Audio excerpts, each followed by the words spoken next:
Welcome to the Independent Artist Podcast, sponsored by the National Association of Independent Artists. Also sponsored by Zapplication. I'm Will Armstrong, and I'm a mixed media artist. I'm Douglas Sigworth, glassblower. Join our conversations with professional working artists. Douglas, welcome back to the podcast. It's good to be here with you. He lied. Who lied? What? Come on. All right. Well, is it just me, or are you looking a little older since the last time I saw you there, old man? Older? Older. Oh, yes. We had a delightful birthday, did we not? Delightful, yeah. Yeah. Did you celebrate with the family there? We had a great time. We're empty nesters now, so having the kids over is especially a nice treat.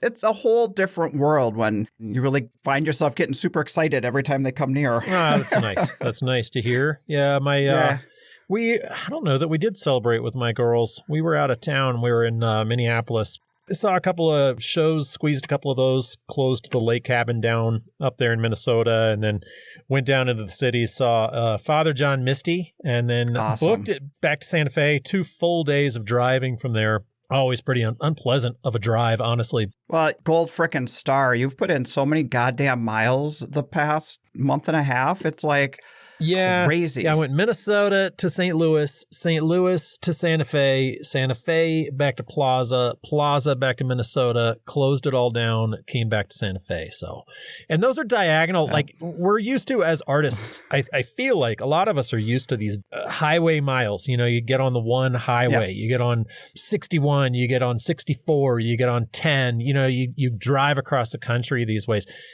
Minnesota to Santa Fe is a Crimea River, but it's they're diagonal. So you're in these shitty little back roads the entire time. And again, driving through methy America, and it's not the most pleasant. So anyway, I'm road hard. So like we said, you had your birthday on Friday. Mine was Saturday. Have you ever done the count back, Will? Have you ever thought back to where it all started? No. 9 months previous to our birthday? I do it to other people, but I've never thought about my own parents having sex. No. So continue with your nauseating banter, Douglas. What do you got for me? That would be, our parents had a little New Year's Eve fun, let's just say. All right. You know, there are a lot of September around that birthdays. My brother-in-law, Matt, is that's funny. I didn't ever put it onto myself, but I teased my wife, and we're like, your parents like New Year's Eve. That's funny. Yeah. His son has a birthday like one day away, too. So, yeah. Okay. All the artist friends, we had Keena Crow this week, and Thomas Spake, and Cindy Lyric, one of our guests from last year. So we've got ourselves a whole tribe of Libras out there that came out of a nice New Year's Eve romp. Celebration. All right. Good for them. Good for Ma and Pa. I'm not going to bring that up to them. That's not what we talk about. All right. Yeah, I'm sure.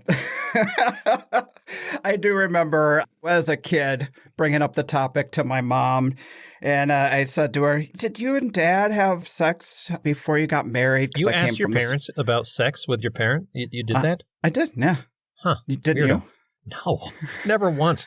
I remember my dad on the way to school one time. Maybe it was camp, actually. I think it was camp. He's like, well, do you know where babies come from? And I'm like, yeah, totally. And so he never brought it up again. But if he'd press me on it and be like, yeah, they come from your stomach. That's right. They're in your. That's right. Come Don't out of your trust stomach. That you actually know the answer to that. I can see like how fat that lady is. Clearly, it's in her stomach. Like, all right. Well, Dad. You jumped on my joke here, Armstrong. So I was asking my mom because my parents were divorced at the time, and I'm a teenager, and I'm feeling a little bit mouthy. So, Mom, did you and Dad have sex before marriage? Because we come from this Catholic family, this upbringing, and she says no. She says I never would have married him if I had. Man! Wow. I'm like, all right, Mom. All right. Poor Time Dad. for the real. Yeah. Damn. We're getting into Howard Stern territory, but yeah, my parents, nah, we're not going there. We're done. Let's move on, Douglas. Today, what else ladies you and got? gentlemen, moving on. What else is on the list? Well, it's been an interesting week of shows. We had to take a little week in between because there's just so much on the schedule.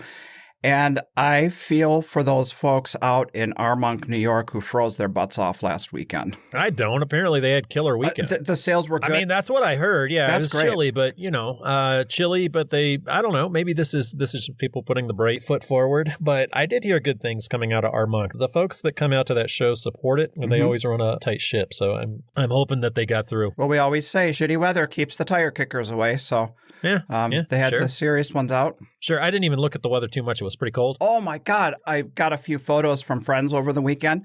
Literally, it was one of those weekends where people were wearing every single thing they brought in their suitcase. Ugh. Multiple layers, just nightmare. That seems to always happen to me whenever I'm traveling in the South in the fall. Like you go and you do a particular show and it's like, it's going to be warm. And then all of a sudden it's 48. When you wake up in the morning, you have to go buy stuff or you're wearing moving blankets. Oh, jeez. Yeah. My worst story of freezing my ass off was Oklahoma City. Geez, had to be a decade ago. Shows can't control the weather. This is no diss on any of the shows. But we were freezing. It was one of those deals where it was, I think, 40 for a high. And your body temperature only needs to drop the tiniest amount for you to get like weird, Well, I'm already weird, but I experienced a little hypothermia at that show. Yikes. Serious. And then you got naked and rolled around in a sleeping bag with Renee? There you go. That's how you're supposed to handle it. Nauseating. Very nauseating. Banter. No, we had 7-minute mark. More nauseating banter. All right. Nauseating has kicked in. I mean, that's supposed to be, you get in the sleeping bag and that's how you're supposed to handle it. But how do you handle that at a show? My booth neighbor at the show was Elaine Leno. And I'm talking to her, and this is like midday, and I'm starting to sound drunk. And she says, "Douglas, are you drinking?" I'm like, "No." So she takes me by the hand and says, "Come with me. We're going over to the medic." Sleeping bag. Come on, Douglas. We're going to the sleeping bag. Yeah, into the sleeping bag. All right. But anyway, so all day, all of the artists are just because it's a commission show. And so we all need to stay open because every sale that gets made goes through the organization. So we were all kind of complaining that day, we're contractually obligated to stay open. So that was the thing, like little high school kids will repeat a line over. We're contractually obligated to stay open. So she walks me over to the medic. They start asking me questions I should know, like how old I am. And I'm like, wait, I know my birthday, but I literally, it startled me. I'm like, I don't actually know how old I am. Oh, man. So the paramedic there said, we need you to shut down and go to the hospital. That's all it takes? That's all it takes. Yeah. And so I close early at OKC. Just be like, I don't know. I just pissed myself. I don't know my name. My smart ass response to that was, I can't go to the hospital because I am contractually obligated to stay open. Nice. I announced this in front of an entire room of people. And the director at the time, she says, well, I'm the director of the show. And all of a sudden my heart sank like, oh my God, I just made an asshole comment in front of the director. And she said, I will release you from your contract. You may go to the doctor. Big of her. That's awesome. Good Lord. So, we get too hot, we get too cold, it all messes with us. Yeah, I did we've all done the get too hot thing. I remember setting up at St. Louis one year and getting way overheated. And this was after that long drive in from Sausalito. And I just started shaking, kind of uncontrollably shaking. I don't know, just felt like a poor homeless guy just sitting in the air condition of some fast food joint. I don't know. Just trying to regulate. It's scary. You got to take care of yourself. Listen to your body, Yeah. Speaking of hot shows, I'm thinking of when you were talking about that memory out at St. Louis. I remember there was a lakefront festival that was hotter than hell and people were going down like flies. Yeah, I did that one too. And I just had a conversation with the director of the lakefront show. I have some news to break. Shut the fuck up. What do you got? She said she can't guarantee that they're coming back. They're working on it. They're working on the initial planning. So we shouldn't get down in the dumps and think they're closed up for sure. They are going to try and relaunch it. Can you say that? She emailed me and she said it in print. All right. She's okay with announcing that? I mean, is that really an announcement, though? They're trying. That's good. It's not an announcement. It basically, they're trying. So it's not like it's on for sure, but the wheels are spinning. The word was people were wondering if it was going to happen again. So, cool. Well, I hope it does. It's good I to always know they're love trying. That show. I love Milwaukee. I'm a huge fan of Milwaukee.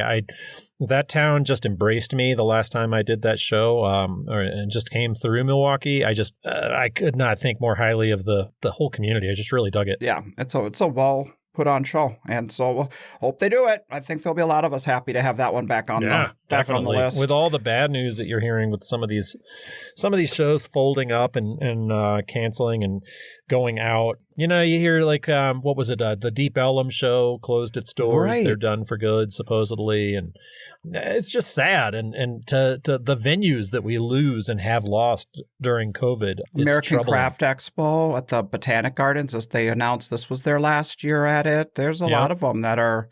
I can't remember any more off the top of my head, but yeah, that's been the word. Yeah, and you wonder if somebody will come along and fill the void, but it's a tough business to get started in, especially these days. We had this conversation after Ann Arbor. Mo Riley's retiring. She's been wanting to retire, but she didn't want the show to fold if there's nobody to step up and take her place. Okay. So I really appreciate a lot of these directors who are trying to pass the baton and not just letting it fall apart. That means a lot. And there are some great young up-and-comer show directors that are taking the baton for some of these. And your Sarah Umlofs of St. Louis.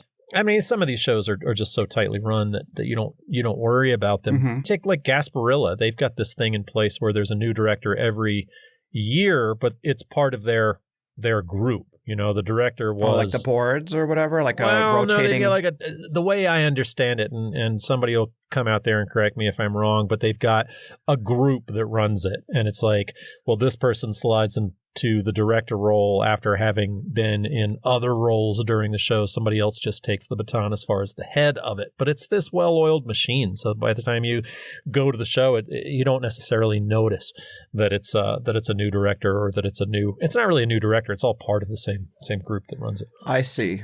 So that's good, because then whoever's in charge has taken on many other Exactly. They're already trained. Other tasks. So they kind of get a broader picture that way. That's exactly. Cool. And they already know the rules and can enforce them and follow them. Speaking of Gasparilla, wasn't that good news that they got even more award money to offer next year? Sick. That's crazy. Yeah. A lot of money there, prize money for Gasparilla, and they opened it back up when they found that out, just in case that enticed some more people to apply. I think they may have closed by the time this airs, but you have to check it out for yourself. Speaking of applying, did you get over your mental block and get some applications out there for next year? Yeah, finally. Threw a bunch at them. And you know what I did is that I put some new images on there and I did not date one of them. And I'm using that image for all of my apps. So I have to open up every single last one of them that's requiring a certain date on that and redate the piece. So yeah, just annoying. My personal error. Can't blame anybody but myself, but super annoying that I have to go back and do that. Yeah. All right. On to the next topic, my friend. What else you got on the docket? Well, I found something interesting. Over the years, you and I have pointed out our differences and what kind of makes this podcast for us so interesting is that we come with such different experiences. Sure. And one time we kind of brushed on the topic of the difference between an artist versus a craftsperson or right. Art versus craft. I mean, obviously that fits our situation right here big time. Yeah. And I will say that as a craft artist, like I kind of stumble over my voice a little bit when it's like the whole idea of what's the message behind the work. And certainly someone who works in craft can be an artist. Well, of course. Yeah, where there's a message coming out of it. But then a fine craftsperson who works in non-functional craft, it does not have to have this message. It's really about a celebration of materials. It's and like quality and design and, there's a lot to it. And I have a lot of empathy for craft artists because I used to be one. Uh-huh. My first body of work with my ex was craft. And so I had a little bit of a chip on my shoulder and do you feel like you get defensive at all when it comes to that conversation? I have, and I haven't always had the right words to say until I kind of looked into it more to kind of understand the differences between if artist is all about message. I mean, your work isn't about the wood panels. You're not taking wood panels and turning them into the most beautiful wood panels you could make them. Right. It's not about that. It's not about the materials in this case. It's about the message behind it. Well, then I can also get defensive too, maybe a little bit, where I'm like, I definitely am an illustrator. I was trained as an illustrator, and I'm taking that and trying to take it to a fine art level. But try as I might, it's illustration. I'm a storyteller, and I have no problem with that, and I embrace that. But it's a large scale, coming from almost like the Andrew Wyeth kind of school, not that talented, but that kind of school of storytelling, illustration, that kind of thing. So I get it. It's a complete difference that you and I have. And I like that. It's the yin and the yang of the show, craft artist versus pinky out artist. But right. It's interesting. Well, there's an intellectualism behind some of the work. I mean, behind artists' work where, you're conveying a message. Other artists are, like we talked to Lisa Kristine today on the show, and she's got a message she's trying to convey. She's trying to make a connection with people, with communities, and sharing that connection. Ella last week talked about creating stories. And it makes me think about what I do and my personal connection to my work. For me, the minute I dipped in the glass furnace and started playing with molten glass, I got this sense of attraction. It was just beyond anything. Sure. And I just needed to keep playing with it to see what I could make it do, how I could make it turn out. I was not a very good craft artist. I didn't really like the craft that I was working on necessarily after it carried its weight for a while. Would you say that you're most fulfilled with telling stories? Totally. Yeah, totally. Like with this body of work, when I first started it, I was like, with craft, you have to make it again every day or it goes to hell. It was one of those storybook. You remember the story people? They ended up being in all these different craft stores and stuff. Oh, sure. That was a saying that I thought was interesting that applied to craft. Like you have to make it again every day. So there's a joy and something in the repetition that happens with a craft artist that you have to do, the repetition and the skill that it takes. When I first started this body of work, I was like, I'm never repeating another thing. I'm only doing this one thing. And it drove me a little bit crazy. Now I'm taking a little bit to a craft artist and I'll say different things with the same series each time. And each one is definitely unique, but I'll definitely go dip back in the same well of the same stories that I've told again and again, if that makes sense. It does. It does totally make sense. And I just felt like I had the words behind what motivates the work for me. And it really is this love of the material. And that changes. That changes for people. You had a shift where you worked in a certain way and moved into another way. So it's kind of cool as artists that whatever gets us jazzed and motivated to do what we do, that's the special sauce. Well, here's an interesting segue out of that, which is I do find sometimes artists will be like, they'll be like, well, shows aren't as good as they used to be. And it's like, you look at their work and it's like, well, you've been making the exact same thing for 25 years and selling at the exact same shows. How do you expect the shows to continue to support a work that doesn't change, that doesn't evolve? So I think that's interesting. Sometimes you have to look at the common denominator. It's like, well, don't get me wrong. I've been to some terrible shows. I've been to some shows that are just dogs for me. And they're not my market. They're other people's. And you just have to look at the common denominator. And sometimes that common denominator is you. It's like, I don't think I suck, but I might be not what this show wants. So it's like the comment. It's like, okay, well, if I showed the same 4 paintings at the same show every year, I'm not going to sell them every year. Douglas, you talk about the kind of the yin and the yang of you and me doing this, the fine craft versus, illustration or fine art or whatever you want to call it. But then you get into a conversation with Lisa today on this week's show. And I was like, I almost wanted to be like, okay, I retire. You just talk to her every week. I'm done. Like she had so many stories and so many different things. And there were so many little things that I found fascinating. She's talking about getting chased by guards with guns and chased out of diamond mines. And these are stories I'm like, okay, just tell that story for an hour. I don't even want to hear anything else. It was fascinating. And the little glimmers of things that you got from her just made me want to kind of dig down deep into her story even more. So thanks for this talk that's coming up. I think the longer we do this project, it's less about talking specifically about an artist's career trajectory. And it's evolving more into these backstories without doing a direct correlation to the work. Talking about these experiences make the work have that much more meaning. And I get inspired by the fact that she risks so much to help people. And I'm really excited about this talk, and I can't wait for everyone to hear everything she had to say. Then let's be quiet and let's get right to it. Let's do it. Here's Lisa Kristine coming from California, not the Midwest, finally. This episode of the Independent Artist Podcast is brought to you by Zap, the digital application service where artists and art festivals connect. Hey, Will, do you remember the old way of doing these applications with red dots on the slides and self-addressed stamped envelopes? Do you still have a rotary phone, Douglas? No, I don't remember that. Well, I just like that they were with us back then when we made the switch from analog to digital. It's a huge switch, and now Zap is the industry standard. And they're always creating features that make our lives easier too. So I do like what Zap does, and I do like that most of the shows I apply to are on Zapplication. Exactly. So I personally appreciate what Zap is doing, and thanks for not making us reinvent the wheel every single week like we used to have to do. Lisa, Kristine, thank you for joining us today on the podcast. It's good to see you. Good to see you as well. First time we met, I don't know if you remember, was 20 years ago at the Wells Street Art Festival. Wow, that's amazing, isn't it? When I started this podcast project and I was thinking of people I'd like to talk to, your work has always left a big impression on me.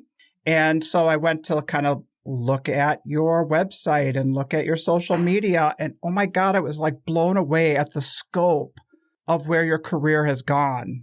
Does it even surprise you how big of a presence you have out there? Oh, that's very gracious of you. Yeah, I feel more than anything just grateful, because this whole arc of art and arc of discovery of ourselves through art and discovery of the world through my work in particular, it's like it just feels really good. And it is mind-blowing to me sometimes, but it also feels like that idea of ripples going out, Sure. Yeah, I mean, when you take the next step, and we'll get into the particulars here, we're just kind of setting things up, but it's like when you take the next step, you don't envision like where those big ripples are going to eventually end up. And so I'm sure you're just going like one step at a time, and at some point it might turn into like a boulder rolling downhill or a freight train picking up steam. Right. So has photography always been the medium that you worked in? Well, when I was a kid, I did a lot of drawing. Mm-hmm. I've always been a writer. I love writing poetry, and I love playing musical instruments, and I love photography. But actually, it wasn't at all my intention to be a photographer. It sort of fell in my lap as a career choice or as a career in general. Sure. I actually went to school to study fashion design and merchandising, and I finished it. And I was like, oh, well, that was nice, but no, that's not going to be. So you got to the end of it and you were like ready to pivot into something else. It was like, yeah. And so I left the country, and like anyone who leaves the country, one brings a camera. And I had been photographing since I was 11. And I had a mentor who taught me how to print Cibachrome. So it's like, I knew how to do things. It was part of a skill of mine and a joy of mine, much like writing or drawing or music. But it just happened to get feet, So your first adventure away from the U.S., it wasn't necessarily to go photograph. It was to go have an experience. Is that what you're saying? Yeah, well, I'd always had a yearning since I was a little kid to go out into the world and to be with people that lived a lot closer to the earth. Because I think like my childhood was kind of rocky. And like my mom had these anthropology books. I used to look at these people covered with feathers and mud. And from my childlike perspective, I think they sort of resembled the earth itself and seemed to me rather unshakable. And I did not in any way feel unshakable. And I remember walking out into the middle of the street and determining when I was old enough, I would go out there and meet those people. And I would find out what it was they had so I could bring it into my own life. So I always think of going out into the world for me as a way to discover possibility for my life and a way to discover strength for my life. And it never was frightening to me. I always felt like it was a form of discovery of the world, but also the inner world, Wow. So to be so like curious and to have such a knowing at that age, like I'm going to go figure out who these people are, to explore that. I mean, that's pretty profound. That's pretty cool. So what was it like when you had that first experience? Well, I was gone for 5 years. Oh, this wasn't a short trip. This was like not. Immersion. It was total immersion. And it's funny because, I give a lot of talks and I've given a few talks to photography groups and 1 year ago. And I asked, instead of being paid, gosh, would you mind just giving me your feedback? Because feedback is vital, right? And one of them wrote me, "You must be a trust fund baby." Oh. I thought that was so brilliant because indeed, that was the antithesis of who I was. But so when I went away traveling for 5 years, what that means is you've got a pack on your back that fits your camera, and you're bopping around at like $5 a day or $2 a day. And I had saved $3,000 over the course of a few years, and off I went into the wild, wild world. And it was just so awesome. I feel like for me, that's the true university, you know. I learned so much from that experience and continue to when I travel. So where did you land initially? Like how did it kind of evolve those 5 years? Was it lots of different places, lots of different journeys? Well, initially it was in Europe. I landed. The intention was not to remain there, but I had relatives and continued to in Denmark. So I bopped around Europe and did all that and ended up down in Egypt at one point, maybe, I don't know, like 7 months, 8 months later. And I remember being in Cairo and seeing, like I was 18, you know, and seeing these brochures on these temples in Thailand. I remember distinctly looking at it and thinking, oh, I won't be home for a long time. That was, it was just that just opened it up. Yeah, I just felt like there was so much to see and there was so much to learn. But I remember that distinct thought, like I won't be home for a long time. There's too much. Okay. But then I ended up in you know, the Middle East and Asia and then Africa and just kind of all over in South America. It just kind of evolved and it was marvelous. Your work has evolved into exposing human rights issues. And obviously there was probably a progression from getting into the humanity of it. Did it start as capturing scenery, or was it right away you just started to bond with other people? I've always been a humanistic photographer, and I love landscape, and I know many photographers who do that so well. I've never been drawn to photograph it, although I very much enjoy being in it. I love connecting with people. You know, the minute I'm pressing that exposure in that authentic space, it's just such a wonderful connection for me. But I've always been into photographing people. That's always been an interest to me. So that was the way it started back then? Was always. Even when I was 11, my aunt and uncle, who greatly raised me actually in part, they gave me my first camera. And I remember I would go out and make photos of, you know, my family and my friends, but not in the typical kind of grinning sort of way. Right. I was always sort of drawn to someone's infinity, their sense of self, their sense of ponderance about themselves or their lives, or a brooding intensity. Like that was always somehow interesting to me. And it felt more real to me. Not to displace joy. Joy always has a wonderful place in the world, but somehow photographically that moved me.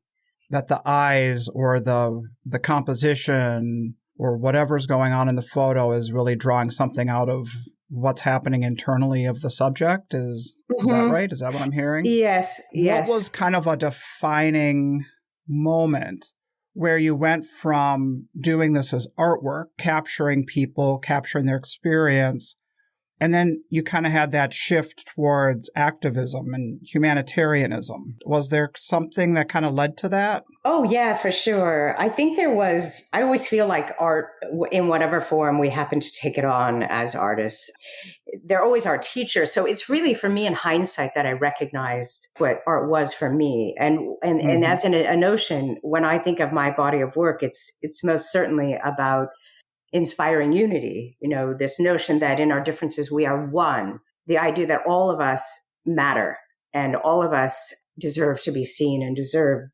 basic human rights, you know, like shelter and food and decency. And then later, it must have been in the early 2000s, I learned about slavery. And it was really, I had been asked to be the exhibitor for the World Peace Summit in Vancouver with His Holiness the Dalai Lama and other Nobel laureates. And while I was there exhibiting, someone approached me and they said, wow, have you ever thought of documenting slavery? And I said, what are you talking about? Okay. So your body of work that you had been capturing for years was already being recognized. And in this show, what was the name of the show for, you said the Pope and Dalai Lama? It was a World Peace Summit. I had just been chosen to be the exhibitor because being that was a summit on peacekeeping, my work is about diversity and inclusion. And so I think that's why they had asked me to be the exhibitor. So was being approached to focus on slavery, was that kind of a pivotal shift when things kind of got ramped up a bit or went deeper? Yeah, no, actually, well, the summit itself was really on peace in the world. And it just happened to be that one of the participants was from a nonprofit that fought slavery and approached me. And that's how the conversation started for me. Right. Just having somebody tell me that actually did exist. And while I had known that some trafficking was present in our world, and that I assumed to be sex trafficking, I didn't understand that the numbers were at some 27 million. And by the way, the new estimates just came out from Walk Free and the ILO and the IOM that let us know that today there's more than 50 million people that are enslaved. Those are the new stats. Wow. So I think back then when nobody really knew that slavery happened. Today, you see slavery and trafficking in all the newspapers, and and that's because people believe it. But back then, the few foundations who were trying to get funding, they couldn't get it because people didn't even believe it existed. So I, who also hadn't realized it when my entire career is based on, observing others. I've been to like 150 countries. I'm out in the world constantly, noting that I had missed observing it, like I had not seen it. I was so troubled, I was so troubled. I'm sure it was like it was right in front of your face, and then you see it through a different lens, I guess, pun intended, and you see it through that lens, and suddenly it becomes deeply personal. Yeah, it did. And I couldn't sleep. And I, within a week after I left the summit, I booked a flight and flew down to Los Angeles, and I met with the founders of an organization called Free the Slave, who I've raised a lot of money for through my work. We met and came up with this plan. And that kind of set me off on a whole new journey where I would fly around the world and document, in fact, many of the countries that I had spent a lot of time in. But this time I would see really the skeletons in the closet. I would see it from such a different vantage point. So you were going back to places you were familiar with a new vantage point? Oh, yes. And totally different. Totally different. Totally different, totally different conditions, you're saying? Like different situations? Yeah, well, certainly different situations. And instead of me being on my own with my small team, I was with abolitionists that were working undercover. I went to many countries around the world documenting in brothels and illegal gold mines, like hundreds of feet deep in the ground, down dark holes where only the slaves would go down, and brick kilns and all kinds of farming and agriculture and domestic servitude and all these different things. And of course, when I look back on that body of work, the whole body of work, which, as you might imagine, it was dangerous to do. Right. It was made in little windows of 10 to 20 minutes max. That whole body of work, because of the lack of safety for me and also those people that were forced to be enslaved in the situations. Yeah, that's one of the main questions I was wondering, because you're exposing these human rights violations. It's not like people who are enslaving these folks are just opening up the doors and say, hey, come on in and let me show you what we're doing here, right? Yeah, they don't do that. No. No red carpet, nothing. No welcome sign. No. Yeah. So, no, precarious. Is the work that you did on exposing slavery, was that whole initiative part of one project, or is it something you revisit over time and are in those situations again? Yeah, that was it. Initially, I think that body of work I started making in something like 2009. Okay. And I continued photographing in the field, slavery, and I've also do a great deal of advocacy around the topic of modern day slavery. And, I speak all over the world to advocate for awareness building and education and law changes and implementation of laws. To me, that's deeply important. And I think that what photography has, or artwork in general has, is the ability to transcend language. So you have this visual aha that is very touching to people, and it very quickly pulls people out of their heads into the hearts.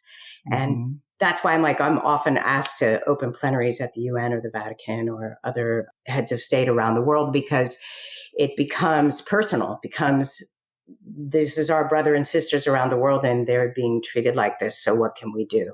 Because you can't turn your face away once you've seen it.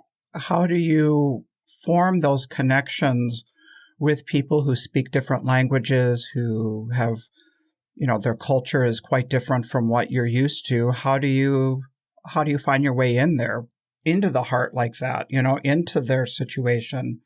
Do you mean the greater body of work or modern day slavery? I guess that's true. You kind of have two different intentions or different focuses when you maybe are traveling. Is that true? They're very different. Yeah, they're very different. Like the slavery that we were talking about, that was kind of like get in, get the photos, use that work for speaking, for shining a light, and that kind of thing. But then the greater body of work, it sounds like you are becoming part of the community, coming in and meeting with people, almost being like a fly on the wall. Is that what your experience is like? Well, with the modern day slavery work, it's definitively working with abolitionists on the ground. It would be impossible to gain access otherwise, because their trust is imbued within the community, and it's very particular in the moments we can go in. They're just constantly on their cell phones. There's a lot of safety involved in that, and it's very quick, agile, on the feet, 35 millimeter, bang it out, quick. My other work is more ponderous. My other work is about meeting with the heart. It's really about learning about people, getting to know them, working together with them, only after I have permission. I never photograph without permission, ever, in any situation. It's not interesting to me. But that work, I have a lot more time, so I can use my 4x5 and medium format. It's a totally different feel. Okay. But both have their place. And I think both have their messages too, because no matter how you look at it, it's sort of, to me, even in the slavery work, even if the situation is completely dire and full of such hazard and hardship, what's interesting to me is the dignity of that person enduring it. Okay. So my work always has an emblem of that, I believe. That's important to me. And in that way, they're very similar. In that way, they are. Okay. But I hope that they both have their message, because really the message about all of my work is to kind of pause and look at one another and remember that we're all in this thing with a capital L, spelled L-I-F-E, and we're all in it together. Sure. All of us matter. That goes for the refugee crisis, for any atrocity happening around the world, and slavery and human rights issues and violations, and just, your partner in the room, your husband, your wife, all of it. It's all relational, and it's all about being seen and being respected, Okay. Thanks for clarifying that, because in your overall body of work, there's like two intentions or two focuses. And so when I ask some of these questions, I see that they need to be pointedly different, because it's almost like when you're working with the abolitionists, it's like journalism in a way. I mean, you're using your art, but it's a way to speak out and to reveal what's happening. Yes. And then the other, it almost sounds like there's not like the adrenaline rush. You know what I mean? No, it's very different. You don't have to be ready to, run your ass off when someone's chasing you with a gun. Oh my God, that sounds. I've been, for the most part, extremely fortunate, but there are just situations that are much more dangerous, and it's like, definite adrenaline. It's a different animal. Yeah. The abolitionists, were you saying, are they like undercover, and the thing that they're doing on the phones is like saying, hey, we've got this narrow window of time where nobody's looking at us. We can come in and do what we need to do. We can expose this. Is that what's happening? Yeah, more or less. Really, the people that are working in the anti-slavery movement in each community, in each particular type of slavery within a country, will be different people. And they're all intimate within their own communities. Okay. And they, for the most part, do work undercover, so that the people that are enslaved are entrusting of that individual. And so when they're making calls, they're all working together. They're trying to find windows when the traffickers are removed or the managers are removed. And I can quickly go in and make these images and get out. So there's a lot of communication that's going on. A lot. There's, people on the perimeters watching what's happening at all times. And then somebody right beside me, shadowing me, because when we have to go in a nanosecond. We can't hang out. In a way, I feel quite ignorant to the whole topic. I didn't know that the problem was as big or pervasive, or the details like you're exposing here. So is slavery outlawed and illegal all around the world? Or is slavery allowed in some countries? Well, that's a great question. It's actually illegal in every country, but it exists in every country. And every country. Every country, pretty much, it exists. Wow. And in some countries, it's certainly more accepted, but it's illegal in all of them. Yeah. And I think the most challenging thing about slavery is that it's hidden in plain sight, right? Sure. So even in the United States, it could be, you're a server at a restaurant. It could be a guy in a gas station, right, in the little kiosk. And you wouldn't know. You would just assume the person before you is getting paid or receiving the tips you're giving them or can go home at night. But many of them have, they don't have their passport. They're not in control of their lives at all, at all. Wow. They're forced to work just constantly. Yeah, I mean, we see flyers in rest stops going by, and that's progress, it seems so removed. That is progress? Yep. That's huge progress. I mean, the idea that there's flyers that when you go into the airport, there's information, the idea that a UN General Assembly, they dedicated an entire week to discussing human trafficking these days. These are all huge, in my mind, accomplishments that clearly didn't exist 10 years ago. So I feel like there's just been a lot of progress, even though the statistical numbers get larger. But that's, of course, largely because it's hard to get stats on things that are hidden and so pervasive that we don't have our grip on yet, So as we further ourselves down the road of really understanding and really being able to gain statistics, I think they're going to get larger before they get smaller. But alongside that, you have a lot more people that are advocating for change, So I think that's important. Right. Once we see the scope and the breadth of the problem, it's hard to look away. It's hard to say, oh, I can't do anything about it. I mean, when you were first presented with the idea that, hey, how would you like to help cover or expose what's going on with slavery in the world? Was there a feeling of, can I really make a difference? Can my images make a difference? Did you have anything like that? I knew that they would make a difference. You did? I didn't feel like that I chose to do that body of work. I feel like I was really called to do it. Oh, like I couldn't sleep. I had to do something. I felt utterly compelled that I knew I had to go do it. It was really like one of those strange life moments where you just know you have to take that step. And isn't it Joseph Campbell that says, if you take one step toward the gods take 10 toward you? I mean, I feel like I've learned so much from this experience, and it's not been easy. It's been enormously challenging and frightening, but I also know that it makes a difference. And I know that each of us, every one of us, can do something in our own skill house, talent house, giving house to help a situation that matters to us, to help another, right? Yeah. I mean, that's pretty profound that the second you were exposed to this, you were able to open up to that and to be like, this is my calling. This is something I have to do.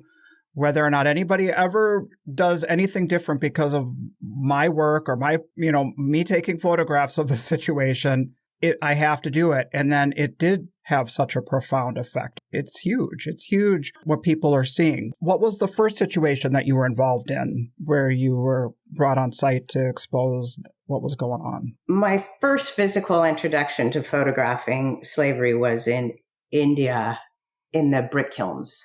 And they're already like going to the Giza pyramids. But I just remember feeling like I had entered Dante's Inferno. It was so hot. It was like 130 degrees, and you'd see these men, women, and children cloaked in a blanket of smoke, like stacking bricks on their heads, 18 at a time. Each brick weighs 3-4 pounds. It was incredible. Yeah. And heartbreaking. You'd see these elders in there, people that were stooped over, so skinny, just bones with powder of brick dust on them and stacking bricks.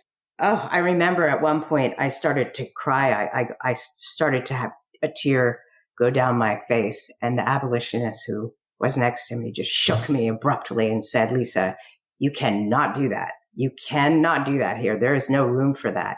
It's not safe for you and it's not safe for them." And in that instant, I realized that I wasn't here to do that, and that I was here to give what I could to bring a remedy to the situation, and that I had to trust people on the ground, like people that do the real work, like these abolitionists that work undercover, that risk their lives every day, not the few days that I'm doing it at a time. And to trust that they would be able to help these people. It was very moving. I mean, on some occasions when we were working, it was so hot that the people, the abolitionists and translators that I was with were vomiting and fainting because of the severity of the heat. And my camera became too hot to even touch. It stopped working.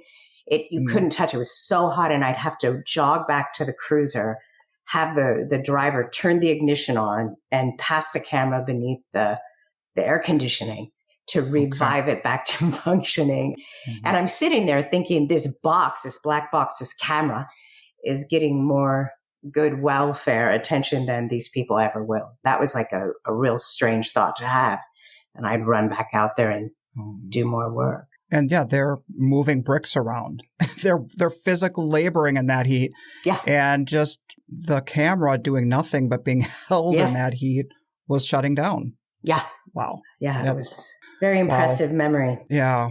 Well, shifting over to working in your broader body of work, can you tell us about what it's like immersing yourself into a culture and kind of becoming part of the group and getting the trust and sharing back and forth and to be able to photograph that? What is that experience like? Or are there any memorable experiences from that? Well, I always say that a stranger is a friend you just haven't met yet.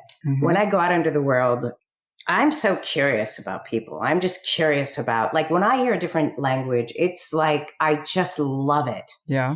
And I had learned at a young age when I was away, not too young, but when I was like 18 and spending all that time, that you don't need language to be with people. You don't need language to live with them, to help, to enjoy, to laugh. You don't.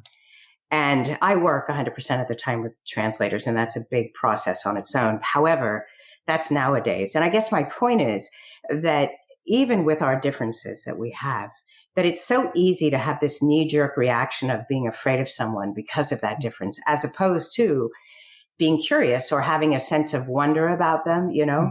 And I guess that's how I see people. I have this strange feeling when I leave the country and I go elsewhere into these areas.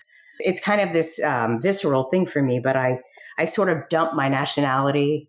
I dump my female, male. I just kind of show up with a presence. Okay. And I don't mean that in a grandiose way. I mean that in a really simple way. Right. Because what I'm interested is in meeting somebody in that same state. Once you're able to sort of get into that authentic sense of presence with someone, I feel that's when the magic happens, you know?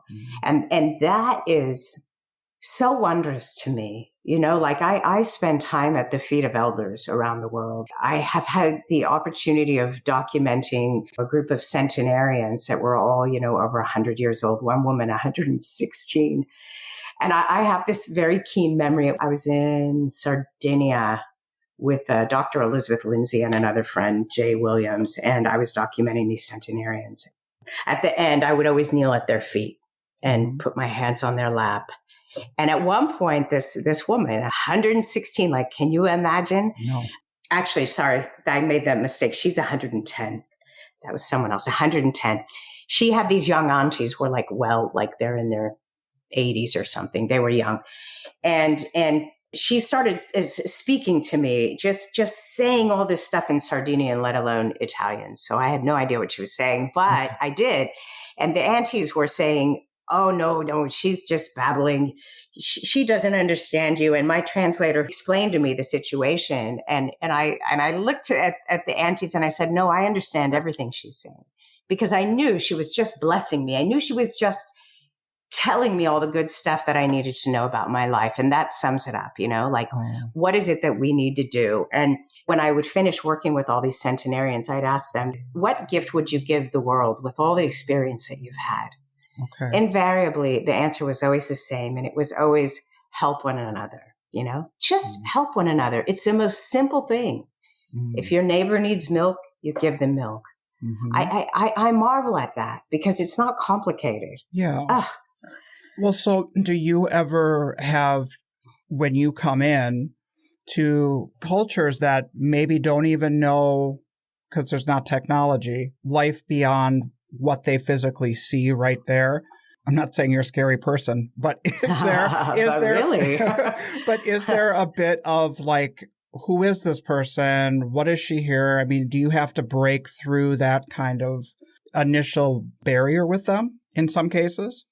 I don't really have that experience. And I have to say, I imagine most people would, but I've just been doing this so long that I don't ever feel that way.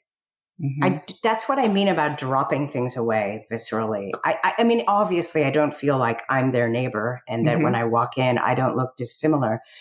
But I feel always a welcoming presence from people. And I like to think that who we are, what we bring to the table when we interact with one another, whatever grace we provide or brusqueness, whatever it is, it's like life is a mirror. And I think that it's sort of like befriending someone and arriving with an open heart and arriving with authentic honesty, like arriving with the truth about what you're doing, that matters. Right. That makes sense to me. I recorded yesterday with Ella Richards, and Ella came to the U.S. from Soviet Union as a young girl. And the thing that is really throughout her talk, she made it very clear that being an immigrant and not knowing the language, that you could get a sense from people's eyes, from their gestures, from their everything about their body language that made her feel, am I unsafe? Am I welcomed? Am I meeting with somebody who has genuine love and compassion in their heart for me, or someone who wants to do me harm? So I'm sure that all of that nonverbal is going on when you're making the introductions and when you're being welcomed into different communities and different cultures. Yeah, and I think that, you learn to read people well when you're put in situations where you're sort of landing in places very dissimilar, where there is not necessarily a shared language, or you're the minority, the one. It's good. I think it's good. And I have had experiences that were of harsher nature, one being in Haiti in a very dangerous slum called Cité Soleil. I had met up with these gang members there through this fellow I was working with that was my fixer there. And yeah, they were very suspicious of me. And that took time to undo. And that was a very scary situation for me. I remember wondering if I'd get out of there, actually. But the barrier got broken, and the bridge was built. That's my thing, build bridges. Cool. And I can only imagine being an immigrant in this country and what that must have been like for Ella. It's something that, unless you're in her shoes, you wouldn't be able to really understand, Yeah. And I think it is one of the downfalls. We have a lot of privileges in this country. And I think that to not be aware of that, there are a lot of people here in the U.S. who feel like we live in the greatest country in the world, and they're very arrogant about it, and they are very selfish about it, and they're very hateful about it in regards to having possession and ownership over what is theirs and what isn't somebody else's. And I think that's the big lesson that we need to learn as a culture of people born and raised in the United States, to open our eyes to what is out there on the greater world. Yeah, I actually think as a bit of compassionate insight for the United States, one of the issues is that the United States is such a large country. It's huge. So many people never moved. I mean, they don't move out of their state, let alone their country. And people tend to be insular by nature in a way, and they're not interested in things that don't directly affect them. So we don't get like the best international news. We never know what's going on. And if people do get it, they don't particularly resonate with it or care, I feel like, unless it's judgmental. And I feel that's a big downfall for us. And at the same time, I can understand how it would happen. I mean, when you're in Europe, you can skip over to a country in a few hours. It's not like entire countries you would fit in one of our little states, right? So it's so interesting. Having a breadth of awareness beyond our own immediacy is such a misfortune not to exercise, not to be aware of, because then we develop this fear of others and fear of difference. And that's such a loss. Right. Okay. what I got from you earlier, you say that when you take your photographs or when you are in a community, in a culture and taking photos, the key thing is permission, right? And so you have presented a body of work that is beautiful. It shows the world. It exposes human indecencies and pain. It sounds to me like you have a definite line as to what is showing appreciation and where it could be exploitive. Can you talk a little bit about that fine line when working that way? Yeah, actually, I'm part of the King of Dubai has this organization called Dubai Cares. And one of the things they're doing within it is delegating this idea of dignified storytelling. So I've been on several of their panels building what that is. Because the thing about going into a situation, especially like where people are enslaved or where people are in refugee crises, where they're definitely not in a power position, Right. And I think that one of the key elements to me is permission. Mm-hmm. It's permission. You don't just go up and take something. And I don't even, in terms of creating photographs, I don't use the word take. I always say make, but take something from somebody, a thing or a photograph. That energy, it values the word take. Right. I think when one goes out in the world, one has to figure out what is it that they're trying to say. And secondly, are they trying to show a form of horror in which this human being, that could be you actually, is experiencing this horror? Do they want to be the poster child of that horror? Or are you going to frame it in a way that they're the empowered person in it? I think all of that really matters. I think the language around photography matters. We say words like take, we say words like shoot. I'm going to go shooting today. All of that. I just find it so intriguing that photography has that language, which I do not use. But I have never thought of it like that. That is. Oh yeah, it's kind of akin to hunting in terms of language. I was going to say like hunting. Yeah, right. Okay. Those distinctions matter, but I think permission and how one is choosing to share someone's story, visual story, matters. I think it matters. It does. Yeah. This is a topic that is hard to talk about, and I've spoken with other artists, not on the podcast, about the idea that we've gotten to a place in society right now where we really value representation and we value hearing people's experiences. But the catch-22 with that is it almost seems like you have to be from that particular group to be able to share that story. The criticism is you don't have the right to tell that story. And I just was curious what you feel about that, or what your take on that topic would be. My take on all of this, but especially what you're saying now, I think it matters. And I do think that it's a point of view. And I believe that life is absolutely, completely, and wholeheartedly perception and how we perceive things. And I will even dare say, choose to perceive things is kind of how the outcome is. Obviously, the people that I photograph largely are not people that look like me. They are not people that are in the economic space that I'm in. And I'm aware of that.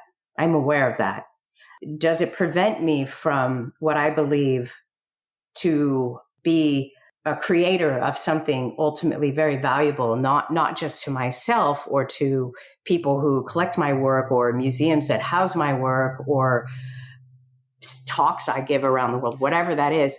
But I believe from my perception that it allows, I'll say for the most part, cultures that are daily disappearing to be celebrated, to have been documented, it's a reminder to me. It's like you have a sense of intelligence and then you have sort of this indigenous wisdom, and they both are important. And if I, as a honest living of my life, and when I say living, I don't mean in terms of waging, but someone who is living my life, find value in that I know will touch people's hearts, that will inspire them to be stirred inside, to perhaps change their attitude, change their mind about another race.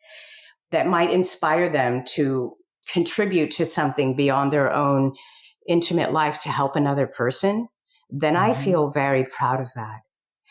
And I think too that it's important to give back, and it's all such a fine balance, right? But it all matters. I think it all matters. Thank you for putting voice to that. I think it's a beautiful way to explain that. It's important work, it's valuable work, and the intention is everything. I think the intention is key. Okay, on a yearly basis, how many different kinds of trips for source of inspiration for your work do you take? Is it pretty regular, or does it kind of flow? It flows, and sometimes there's a lot going on and sometimes there isn't, because I'm either flying somewhere to create images or I am flying somewhere for meetings, or I am flying somewhere to speak. It just depends, but I tend to be out and about pretty frequently. How does your kind of overall career break down between like the activism piece, the speaking piece, the generating new images? Like, because it almost seems like you have several different careers going on under the kind of the bigger umbrella. I kind of do. The photography that's my life, right? That's my sustenance. That's how I survive, is by collectors, really. And I've been very fortunate with that. I always go out and make my work, and I come back and I share it. And that's been the same for the slavery, except that the slavery work has gained feet in these other venues, if you will, like definitely activism and things like that. It is like, I mean, I always laugh because I am so bloody busy all the time. I've had already this morning a call with London, a call with Australia and Switzerland before we had this podcast. But I love it all, and I feel like I can't not love it. We have 3 children, 1 in college, 2 in high school. And so my trips are frequent, but they're not long because I want to be present for them, you know? For sure. Yeah. Yeah. So. That's a struggle, you know, the career and home life. I mean, that's the balance. You can't be saving the world and then your home life suffers. So you have to put in the time in all those places. Yeah. And the way to save the world is to save yourself and to save your family, and to be, in other words, to be, present, to be truly, present. If you're off at one of these experiences where you need to be speaking on big issues, if on the inside you're feeling bad about what's not being taken care of at home, then you can't help the world because at home is suffering. So it sounds like a balancing act for sure. Yeah, for sure. So tell me, when you are in those moments where you are meeting new people and generating new work, how do you create the image? I'm sure that the relationship comes first, right? The interaction with people, getting to know them before the camera comes out. Is that true? Yes. I never work without permission, and it's pretty involved. I mean, I go and I sit with the community. It's involved project. And then we sort of work in this harmonistic way to create the work together. I don't like to go too into that, forgive me, because I feel like that takes away from what the work was really about. I don't know how to explain that, but no, I understand. I like the work to sort of stand on its own without being explained, if that doesn't make sense, without the backstory around how it's. Yeah, and it's it's such a deeply personal interaction that's happening when you look at one of the subjects and they're looking at you, however the image is set up, that you can feel what is being communicated. That's the magic. And it transcends interpreters. It transcends language. It transcends all of that. Yes. Perfect words. I totally get that. Like, I've been following your Instagram, and there's an image that really struck me, and it's the man praying in the cavern and the vastness of that cavern. He's this small person. He's a small figure in the greater shot, but his presence fills that cavern. It's like a deep sense of reverence, a sense of spiritual strength. I mean, there's just so much going on there. And all of your images evoke that. It evokes a conversation. And that's what I've always loved about your work. Yeah, I felt very grateful to have been given the opportunity and permission to work there. And I did so very quietly. And that light that was coming through, the monks, they ponder the light. That image is called contemplation of light. And they literally contemplate the light. And, I look at all these images really like they're teachers, right? To me, for my life.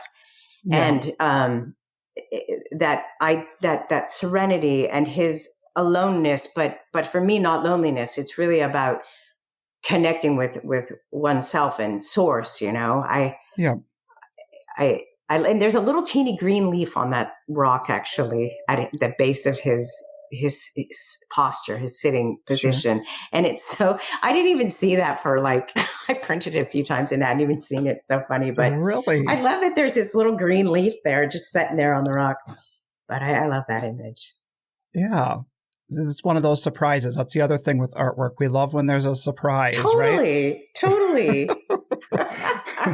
As you've said, you don't do many of the outdoor shows anymore, but I mean, I've seen you a couple of times this year.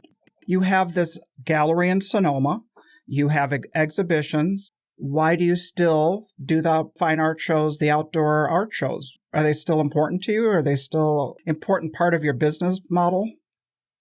Well, it's funny. I stopped doing shows and then I did 2 a year and then I was just doing all my other stuff. But then I started thinking about when I do an exhibition, as an example, they're great and they're really neat. And I feel very fortunate to have them inaugurated by special people and to have a lot of the public come. Mm-hmm. However, when I think about museums, it's sort of this niche crowd in a way, Mm-hmm. Not everybody goes to a museum. And when you're at a show, anyone could come, mm-hmm. anyone and everyone that happens to be walking down that street, a few 100,000 people, that's a lot of impact. And my mission being to inspire unity, you have to come hang out in my booth sometime, but it's really fun to watch people because you could see them, you could see their minds ticking. You could just see it happening. And I guess I feel like it's part of my mission and what I love to do. They are tiring. I love doing it, but they're rather long hours. And, yeah. But I think they're worthy. And I've done a few more this year. And I don't know that I'll be able to continue with that because I do get busy, but they do feel special. They do feel like a part of what needs to be done, I guess, for me. Is there a sense, is your booth, like you said, come hang out in your booth, is there constant conversations happening about this image or what happened here or just feedback? Oh, constant. There's constant.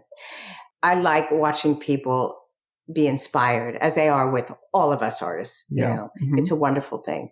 And I guess I just feel like it's a great place to be. I mean, that's in large part how my career started many years ago, outside of being at an agency when I was very young. And there's been a lot of gifts on the way. And the art shows, the whole community, although I don't have an opportunity to see so many people anymore, and I'm probably a little out of the sync, but when I fly in for a show and I get to hang with everybody, I feel like artists are so warm. Everybody's so helpful with one another. Mm-hmm. And there's a real nice tribe, I think, and respect for one another's crafts. And I think for just really living the life of an artist, I just have always found that to be very special at art shows. Well, I think that your work has such a deep personal connection.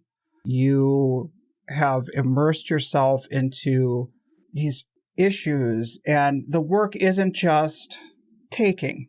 This talk has been so enlightening to me about what makes you tick, about where your intention is with your work. And I'm just so inspired by that call to action, that activism, that humanitarianism, that getting down into the trenches that you do. There's just so many parts of your personality that are just being realized through this career that you've created. Yeah, I feel like it's been a real sense of learning for me. And the thing I love most about my career, my passion, and my life is that I'm always in this constant state of learning. You know, people aren't my subjects that I photograph; they're my mentors. I have learned how to live through them. I never would take that for granted. You know, Lisa, thank you so much for talking to me today. This has been a lot of fun, and I appreciate it so much. Back at you. I'm glad we finally made it happen. We did. We made it happen. I kept pinging you. You said, keep pinging me. Just keep pinging. Too much going on, but I'll get there. Well, this has been a pleasure, and I learned a lot from you. Thank you for sharing your story, and have a good rest of your day. That was great. Thank you. You too. Have a lovely day. Okay. I'll talk to you soon, Doug. Alrighty, bye-bye. Well, great talk with Lisa Kristine. As always, Douglas, I thoroughly enjoyed this one, and I found her to be inspiring and interesting to kind of broach some of the subjects of you guys kind of even touched on appropriation, and I've talked to other artists about that as well, and it's an interesting kind of topic to bring into the dialogue. It's a tricky subject, and it's one that gets us all a little nervous, and I'm glad that she had a real conversation about where the line is for her, and she didn't feel like I was accusing or having a turn on her. I wanted to know where that all fits in the conversation. Sure, where's the line? And it's not like she's ever going to shy away from it, because I don't think she's ever shied away from anything. That's one of the things I learned. So interesting talk and lots of different topics that we dug down into. Well, Douglas, we've got a couple of you're working on some commission work and a big install for your New Jersey clients. And well, we had one that kind of snuck in ahead of it. We had to put it on pause for a bit because this New Jersey thing, they have to meet with committees and everyone has to have a vote and things have to be determined. So there was a good period of time where it kind of got tabled. Okay. And so you're working with a committee. Did you do the committee thing? That is my favorite trick when you're dealing with a committee and just... I know your trick. That's pretty funny.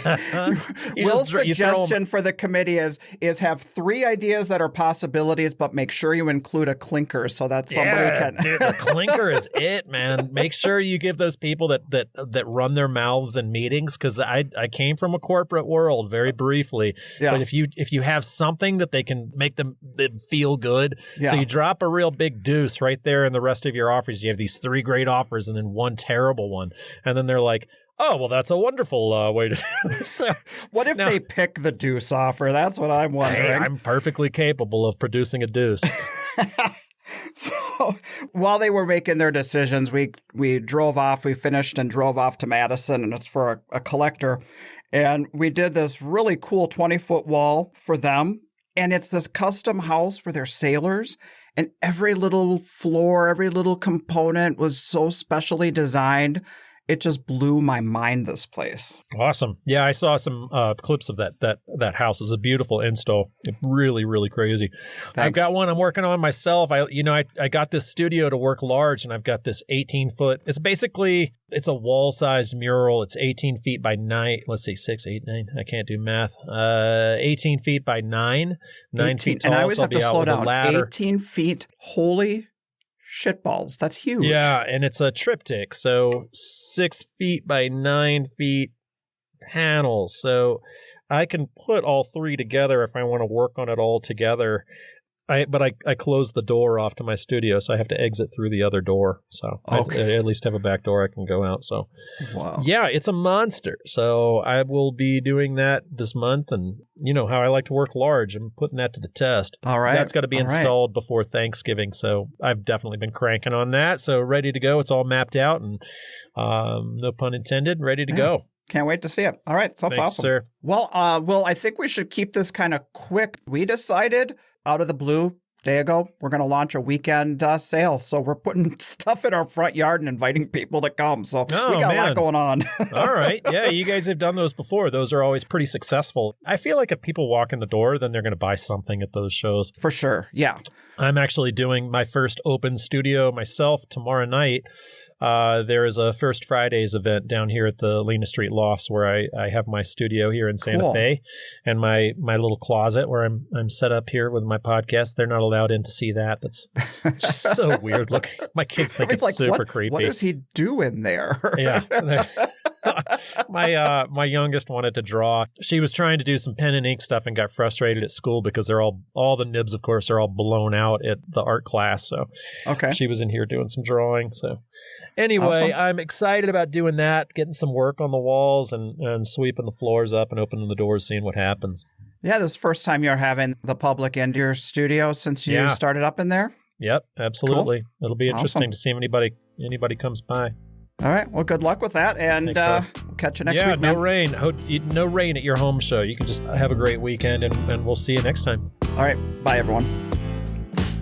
This podcast is brought to you by the National Association of Independent Artists. The website is naiaartists.org. Also sponsored by Zapplication. That's zapplication.org.